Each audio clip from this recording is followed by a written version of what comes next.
The Tournquist family is made up of 4 members: Wayne and Bonnie, the parents, and their 2 sons, Michael 12 and David 6. Wherever we first hear about the family, we can tell that they care deeply for each other. Bonnie in Mass Bay Medical Center tells us about one woman's worry for her family as she's stuck in the immediate aftermath of the bombs dropping. Radio Tower 0MC 810 tells the story of a husband searching for his wife. And then, the terminal entries and holotapes in the backyard bunker then gives us more information on Wayne and his children, in their own life and the immediate aftermath as they struggle with adapting and accepting that their mother and wife is now gone. These locations and messages all tell the story of the Tournquist family, and what their experience of the fallout was, whether it was wishing their missing mother happy birthday, or conveying horror over the effects of radiation, or if it was someone begging for their family to stay away and stay safe. And with all of the information compiled together, a clear picture is painted. A family that is torn apart, and that they must just accept that. In Wayne's terminal, he mentions that he's been telling 6-year-old son, David, that his mother is still at the hospital, and I can almost see the glare that Michael gives him for not telling the truth, despite the lack of information or description given, because it's such a powerful storytelling detail. And it's an interesting thing to include on Bethesda's part, as it just shows how much more split this family is. While Wayne struggles to keep his children in high spirit, he's stifling the chance for Michael to grieve openly. And then David, who still wants his mom and his Jingles toy before they have to leave, is much more open and willing to believe and hope. It makes it all the more sad, I think, seeing the Jingles toy still there. In fact, seeing Bonnie and David's holotapes still in the places where they were left behind, it implies that neither reached the other, or at least where they last knew the other to be.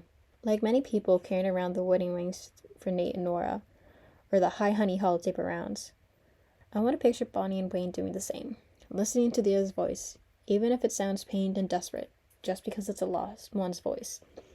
I thought it was a really great choice for Bethesda to make, as it not only mirrors the story of the sole survivor, but it tells us about the lives of people in the immediate aftermath of the fallout and their own struggles and the helplessness that they experienced. Something I find particularly interesting with the addition of the Tournquist family is the strong notion that people don't trust the government.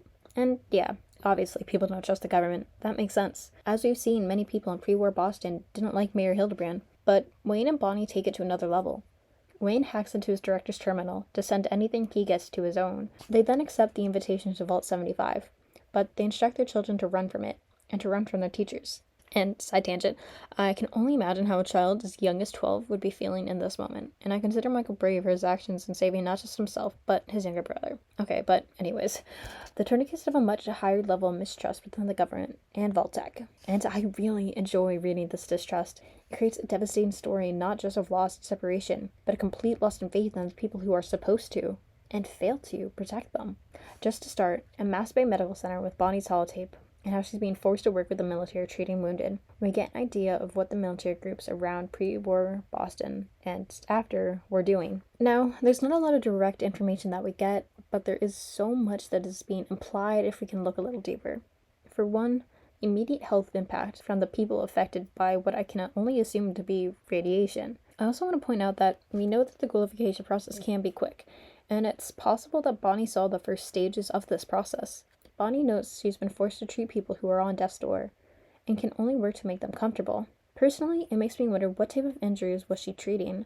Was it radiation from the fallout, or bullet wounds and injuries from the emerging groups within the Commonwealth beginning to fight? Whatever it is, it's likely that it foreshadowed what would come to the Commonwealth 200 years later. And then, going to the last line of the holotape, but we've got a way out, to me, implies just how strongly the military took over the hospital. Bonnie and the other nurses aren't allowed to leave. But was it just Bonnie and the nurses? Or was it the doctors? Was it everyone in the hospital that couldn't leave? On one hand, I do understand the military doing that as like, okay, maybe a way to keep everyone safe, a way to keep an eye on each other. But why do they want to keep an eye on all the trained nurses and doctors? It makes me wonder if these military leaders had advance warning, or were able to quickly prepare themselves after the bombs dropped. And maybe these military leaders took advantage of the hospital as a way to treat themselves and their wounded. I also find it interesting that in Mass Bay Medical Center, we see signers belonging to the gunners. It makes me wonder if the military never really left Mass Bay and has held control of it for so long, or if it was abandoned sometime after Bonnie tried to escape and became a gunners group. But either way, it's an interesting thing to think about. Moving on, we have Wayne's radio signal and his terminal entries, and it gives us more of a civilian insight on the immediate aftermath and the reaction of mostly everyday people. In his first entry, Wayne talks about planes, the radio station cutting out, trying to find others that are lost, the gunfire still ringing out. It paints a clear picture, but still, there's so much implied if we look further. For one, the gunfire. I think this mention in particular is because of the theme, War Never Changes, which it does point to. It's telling the player how quickly violence started to spread, but why? Was it the military? Protections? Was it people wanting to defend themselves against others? Was it people quickly and scarily going into survival mode by any means necessary? We'll never know. But now from other terminal entries, we could assume that the gunfire is coming from early raider or gunner groups, considering the military isn't too far off at this point. In a later terminal entry, Wayne mentions more distant gunfire and explosions, which I think points to the aforementioned all the more. It creates a very terrifying scene, one of fights between neighbors and friends, and tells the story of a society collapsing quickly and rapidly, with little hope of survival. And finally, David's holotape, and this one is just such a depressing end to the Tournquist family tale. David, 6, or maybe 7 at this point, wants to leave a note for his mother before leaving due to raiders attacking the neighborhood. It's short, but we can see the effects of Wayne's promises to David. Michael's ready to leave everything behind, because he believes the truth that his mother is dead. Where on the other hand, David is still willing to believe that his mother is alive.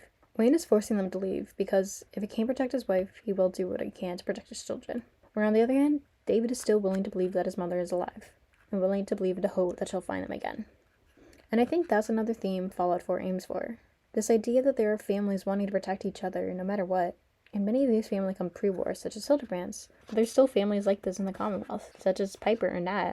There's a small theme of familial protection in Fallout 4, and it makes sense, what with the sole survivor's main goal being to get back their son. But we see it here in the Tournquist, and their deep connection and want to reunite with the other members of their family. And I find that it's a nice choice, as it adds a lighter theme to the game, but such a devastating story. And episode 3 is complete. This one I feel like I could have talked about for so much longer, and all the implications of what we find and see. And I love the almost investigative storytelling within the game, as we search for all that we can about this family and what happened. But maybe that'll be for another time. The next episode will be released Friday, and I hope to see you there for more analysis on forgotten NPCs.